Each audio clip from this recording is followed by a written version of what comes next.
জয় রাম, জয় গুরু। নমস্কার। গল্প কথায় রাম ঠাকুর চ্যানেলে সব বন্ধুদের স্বাগতম। বন্ধুরা, আজ আমি রসময় রাম ঠাকুরের রসের কথা সম্পর্কে আপনাদেরকে একটু বলে শোনাচ্ছি।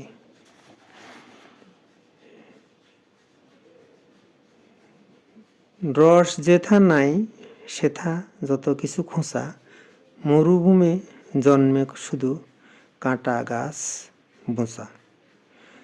শ্রদ্ধেয় পূর্ণিমালাকার মহাশয়কে একদিন ঠাকুর প্রসঙ্গে জিজ্ঞাসা করলাম যে ঠাকুর কি কখনো রসিকতা করতেন না? তিনি বললেন, ঠাকুর যে কীরকম রসিকতা করতেন তা কেবলমাত্র ঠাকুরের মুখে শুনলেই বুঝতে পারতেন। তিনি রসময়, তবে ঠাকুর যার তার সঙ্গে রসিকতা করতেন না, লোক বুঝে রসিকতা করতেন। তারপর শ্রীযুক্ত পূর্ণিমালাকার মহাশয় এ প্রসঙ্গে ঠাকুরের একটি কাহিনী বলেছেন। ঘটনাটি সত্য। সরস ভক্তগণ আশা করি এই ঘটনা থেকে উপযুক্ত রস আস্বাদন করতে পারবেন। একদিন কোনো চিন্তা না করেই ফণিবাবু ঠাকুরকে বলে বসলেন, ভাই আমলকি খাবে? ঠাকুর বললেন, যাও যাও, আমি বসে রইলাম। ফণিবাবু বলেছেন যে এ সময় ঠাকুরের মুখশ্রীতে এমন একখানা চঞ্চল ভাব, এমন আগ্রহ, যেন তখনই আমলকি ফেলেই তিনি গ্রহণ করবেন। এরপর উনি বিলোনিয়াতে অনেক পাহাড়ি জায়গা আছে, সব জায়গায় খোঁজাখুঁজি করলেন, কিন্তু কোথাও আমলকি তো ফেলেন না, আমলকি গাছে কোনো পাতাও ফেলেন না। আমলকি না পেয়ে খালি হাতে তিনি বাড়ি ফিরে এলেন। তারপর ঠাকুর ঘরে গেলেন। ঠাকুর জিজ্ঞাসা করলেন, নিয়ে এসেছ? দাও। ফণিবাবু বললেন, এখন তো আমলকির সময় নয়, তুমি তো সব কথা পেটের ভিতর রাখো।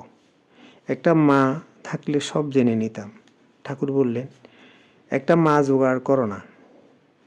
ফণিবাবু বললেন, তোমার বয়স হবে ৮০-৮৫, তোমাকে এখন মা দেবে কে? পাবো না, এই জন্মে আর কি করব? ঠাকুর তখন বললেন, একটা মা তো তোমরা পেতে, মাটা তৈরিয়েছিল, আগে যদি বলতে নিয়ে আসতাম। হিমালয় থেকে নেমে এসে রাজপুতনার এক শেঠি পরিবারের সঙ্গে মাসখানেক ছিলাম। তারা তাদের একমাত্র মেয়েকে আমাকে দেবে ঠিক করলো। তখন তো জানি না তোমার সঙ্গে দেখা হবে আর তোমার মায়ের প্রয়োজন। ঠাকুর কতক্ষণ চুপ করে থেকে এবার বললেন, এখন কি মাতৃস্নেহ পাচ্ছ না?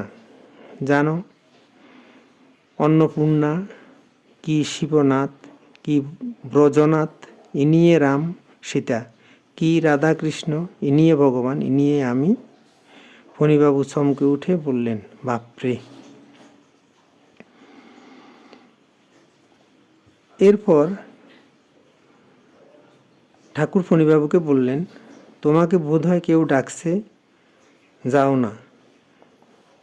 একটা বাচ্চা ছেলের গলা শোনা গেল, বাবু বাবু, আপনি যে কথা কইতে আছেন আমি তো শুনতে পাইতে আছি। ছেলেটি বলল, আপনি আমলকি খুঁজছিলেন?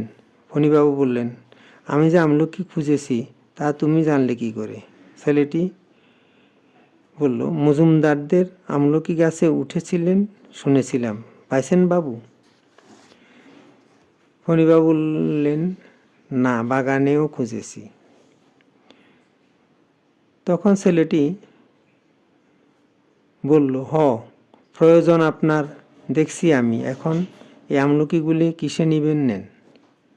ফণিবাবু কাপড় পাতলেন। ছেলেটি তার লুঙ্গি থেকে ঢেলে কয়েকটা আমলকি দিল। ফণিবাবু তখন খুশি হয়ে ছেলেটির মাথায় হাত বুলিয়ে তাকে 5 মিনিট দাঁড়াতে বলে ঘরে গেলেন। উনি ঘরে গিয়ে 10 টাকার একটা নোট নিয়ে ঘর থেকে বের হয়ে দেখেন বাচ্চা ছেলেটি চলে গেছে। ব্যাপারটি কি ঘটল চিন্তা করতে করতে ফণিবাবু ঠাকুর ঘরে গেলেন। ঘরে ঢোকা মাত্র ঠাকুর বলে বসলেন, কি হলো? মাতৃস্নেহে আমলকি পেয়ে গেলে? ফণিবাবু বললেন, আমি যে আমলকি পেলাম তা তুমি কি করে জেনেছ? ঠাকুর বললেন, তুমি মাতৃস্নেহের কথা বলেছিলে না, যাও যাও, এখন কয়েকটা আমলকি ধুয়ে ছেঁচে নিয়ে আসো, আমি জিহ্বায় দেব।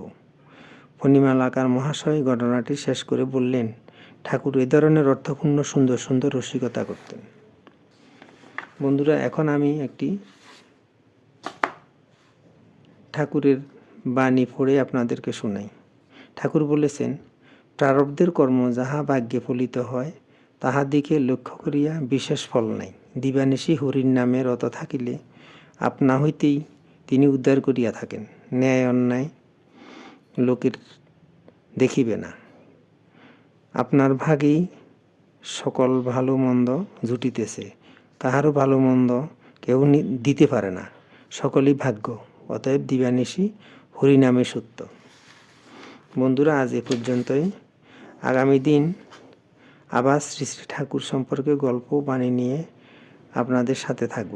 বন্ধুরা, চ্যানেলটি যদি আপনাদের ভালো লেগে থাকে তাহলে বেশি বেশি করে সাবস্ক্রাইব করবেন, লাইক শেয়ার কমেন্ট করবেন।